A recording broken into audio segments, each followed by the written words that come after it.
Welcome back to the Creighton newsletter video version. I'm Jon Nyatawa with the Omaha World-Herald, here to talk some Creighton hoops.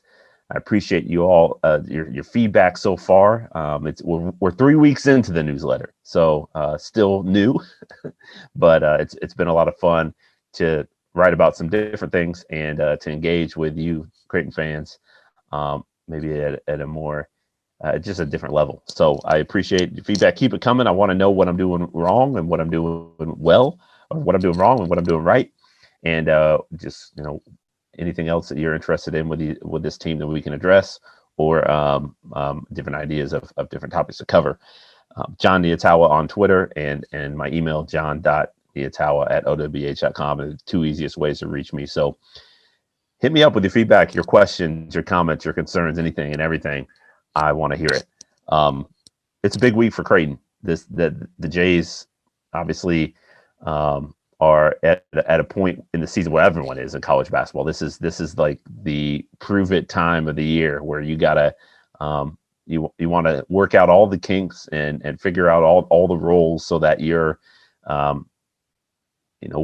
operating at full throttle once March comes around. It's still early February, yes, but it's go time.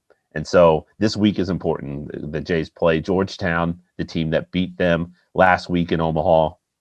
So that's a game where it's kind of, for me, it's kind of an affirmation game. The Jays played at Marquette and won 71-68 on Saturday. And the emphasis going into that game for the team was like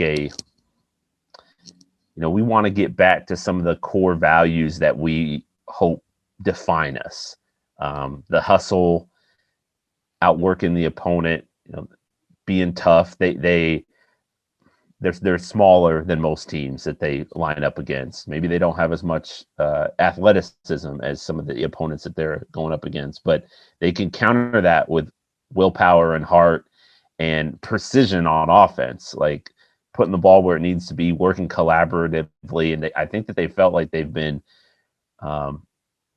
just a little bit off base and not fully sort of wrapped into those traits that honestly defined what their success last year, and they wanted it to define what they are capable of this year. And it just they haven't been able to do it consistently. So last week, after losing to Georgetown, the Jays met together as a team and just sort of talked through their roles and their goals and decided, hey, who do we want to be?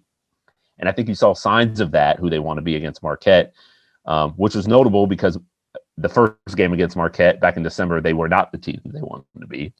And obviously last week against Georgetown, not the team they wanted to be. Georgetown took advantage of Creighton's mental mistakes and defensive lapses to build a lead in the first half, get some open looks from three, and then in the second half kind of just took it right to them. Went down low into the paint, got some good position with its post-ups, and got some timely offensive rebounds, and just seemed to never lose control of the game. It had a lead going into the second half, Georgetown did, and it maintained control because of its ability to just kind of outmuscle the Jays and be a little bit tougher and stronger-willed. And Creighton doesn't like that. That's what the Jays feel like they have to be. And that they want to be. So this is a chance on Tuesday against Georgetown to kind of prove it to themselves what they're capable of and maybe right some wrongs here. We'll see if they can do it. After Georgetown, it's Villanova, and that's obviously a much anticipated game and one that I'm sure Creighton fans have had circled on their calendars since the schedule was announced. Villanova is the league favorite coming in, and Creighton was the number 2. Both teams were part of the 3-way share last year in terms of the Big East title. So it's obviously an important game and like a measuring stick game, a bragging rights game, all that. So you really can't understate the importance of that one. So again, big week for Creighton, and we'll see how this team responds, because it's kind of been a grind. Like the Jays, while they have been fortunate that they haven't been sidelined due to COVID or that their schedule hasn't been disrupted, what that has meant is that they have been in action a lot. So they played more Big East games than anybody. They've been on this schedule lately where they've played, Wednesday, Saturday, and now this week it's disrupted a little bit. They're playing Tuesday instead of Wednesday, but it's not a lot of time for recovery. There's not a lot of time for kind of like work on yourself, spend a day of practice just figuring out some of the things that you need to do, shore up some skills or technique or something like that. It's finish a game, go on to the next one, finish the game, go on to the next one. They've kind of been in that cycle since the middle of January. And, given the climate that college basketball teams are in, it's been tough, where you've just sort of been isolated from your friends and family. Classes have started up, but obviously Creighton's guys are trying to be really careful about not putting themselves in situations where they're more at risk to contract the virus, and then there's a shutdown. So it's been taxing on the mental health, and they're sort of like, can they stay locked in and focused with all the other sort of, everything that we're dealing with as humans during this pandemic. They're dealing with it too, while also trying to be at their best on the basketball court. So I think that's been difficult, but they do have like a little bit of a break coming up after this week.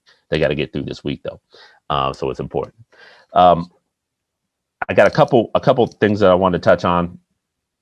A couple notes from folks that they sent in. I think the first one I wanted to touch on was the Big East title race, because I got a couple notes about how realistic is it for Creighton to find its way to a second straight league championship in the regular season. Okay, the Jays at this point are 10-4 in league play. They trail Villanova, who's in first place at 7-1 in the conference, and so everything's a little bit wonky because of this.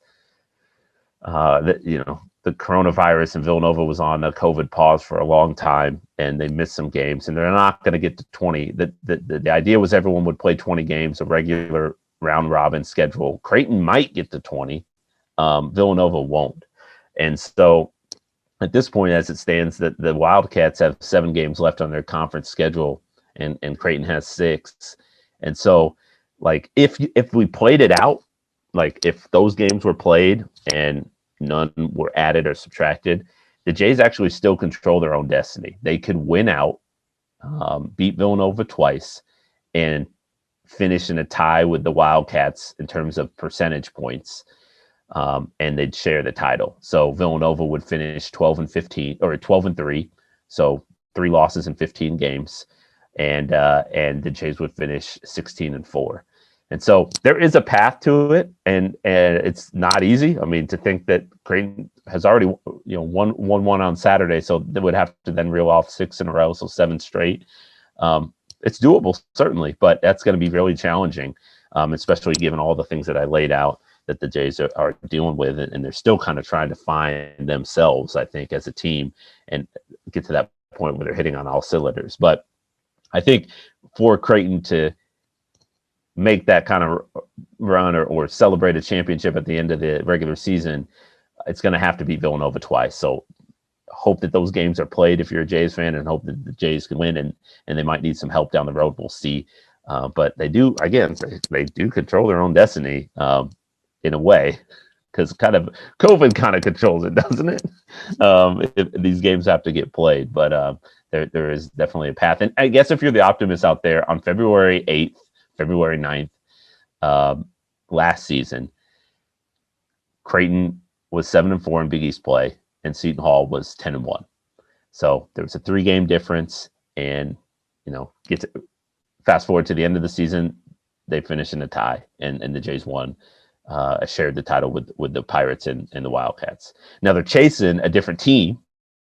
Villanova is a well-seasoned championship winning machine, so it's going to be tough to track those guys down. But again, the Jays have them twice, or scheduled to play them twice before the end of the season. So we'll see if they can find their way to a title. It's going to be tough. The last thing I wanted to touch on real quick was just Creighton's NCAA tournament seeding. We got a couple questions about where I think the Jays stand at this point. I've got them at maybe like a 6 or a 7 seed. The resume has a little bit of a knock on it because of the home losses to Georgetown, Providence, and Marquette. Those 3 teams don't rate favorably in the net formula. So those go in the books as quad 3 losses. And interestingly enough, Creighton hasn't suffered a quad 3 loss in 4 years. The Jays have done a really good job of avoiding bad losses on their resume.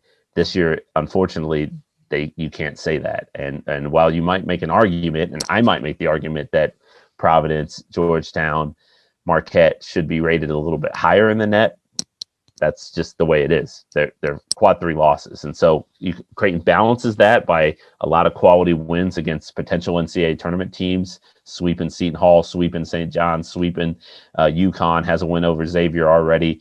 So like there's a balance there that Creighton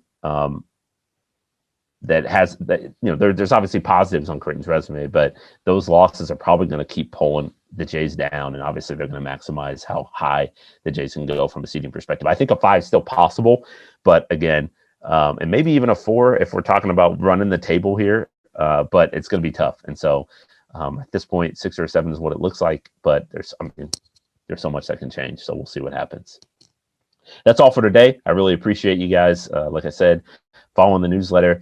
If this is your first time stopping by the page, click over to omaha.com/newsletters, sign up for the weekly newsletter, and it'll pop up in your email, and you'll have a story and my face on this video here, giving you some Creighton insight and info every week.